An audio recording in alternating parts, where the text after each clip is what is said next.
teman-teman masih berpikir bahwa dengan keterbatasan fisik yang kita punya akan menghalangi setiap mimpi yang ingin kita raih di masa depan. Kebanyakan orang pasti berpikir seperti itu. Saya berharap kisah saya kali ini dapat membangkitkan semangat untuk teman-teman yang memiliki keterbatasan fisik untuk tetap semangat dalam meraih cita-cita. Sri Khanbola dilahirkan dalam keadaan buta pada tanggal 7 Juli 1991 di Setaramapuram, Machilipattam, Andhra Pradesh, India. Ia dilahirkan dari pasangan yang bernama Damodarrao dan Venkatama. Orang tua Sri Khan ini masih ada hubungan saudara, yaitu mereka sepupuan. Dan disinyalir kebutaan Sri Khan adalah efek genetik dari pernikahan sesama saudara. Setelah Sri Khan lahir, orang tuanya harus menelan pil pahit dicemooh orang-orang. Mereka beranggapan bahwa Sri Khan hanya akan menyusahkan dan tak akan berguna nantinya.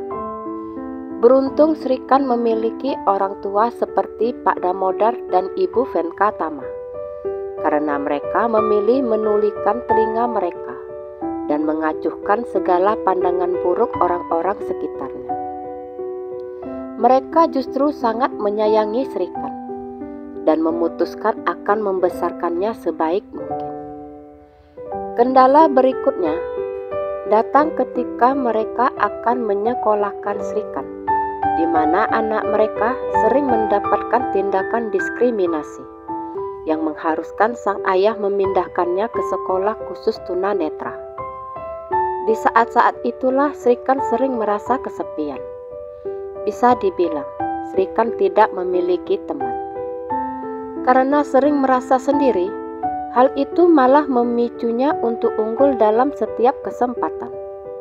Tahap awal, dia belajar aksara Braille, lalu memperdalam bahasa Inggris dan belajar cara menggunakan komputer. Ia bahkan pernah menang dalam debat, penulisan kreatif, catur, bahkan kriket khusus tunanetra. Tapi walaupun ia berprestasi, itu tidak membantunya dalam melanjutkan pendidikan ke jenjang berikutnya. Tetap saja ia kesulitan ketika memasuki jenjang pendidikan berikutnya. Bahkan ada yang mengatakan bahwa Sri Khan hanya bisa belajar seni karena kebutaannya. Ketika ia ingin masuk ke Indian Institute of Technology atau IIT, lagi-lagi ia ditolak karena kondisinya.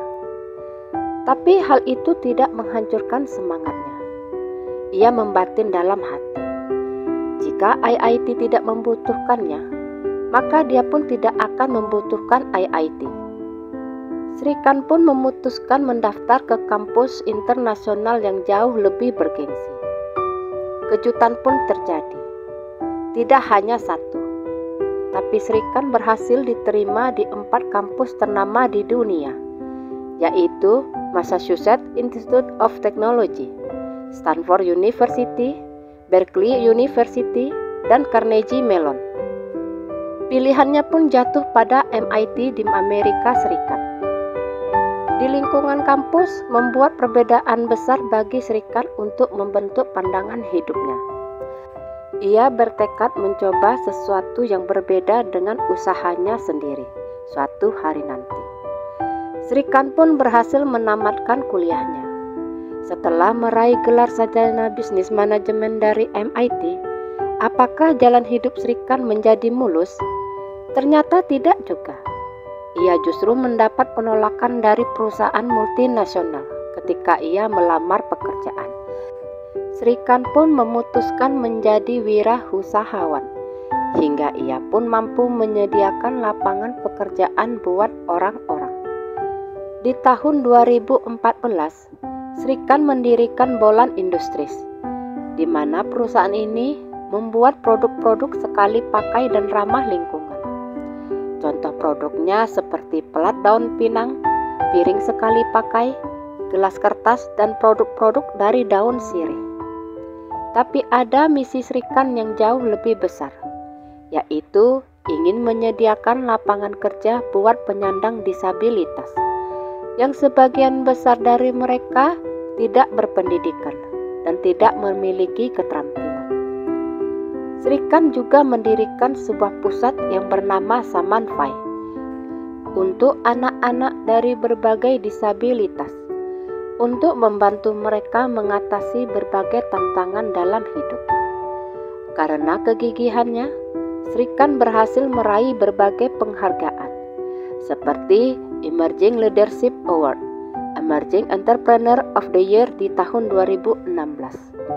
Bahkan di tahun 2017, namanya masuk dalam daftar prestisius Under 30 di kawasan Asia versi majalah Forbes. Perusahaan Srikan sukses besar dengan pendapatan sekitar 932 miliar rupiah. Kisah inspiratif Srikan berhasil menarik perhatian industri perfilman Bollywood, di mana kisah hidupnya akan diangkat ke layar lebar. Film tersebut berjudul Sri, yang disutradarai Tushar Hiranandani dan dibintangi oleh aktor Rajkumar Rao. Rencananya film tersebut akan ditayangkan di tahun 2024 nanti. Semoga kisah saya kali ini dapat menginspirasi teman-teman disabilitas dimanapun Anda berada.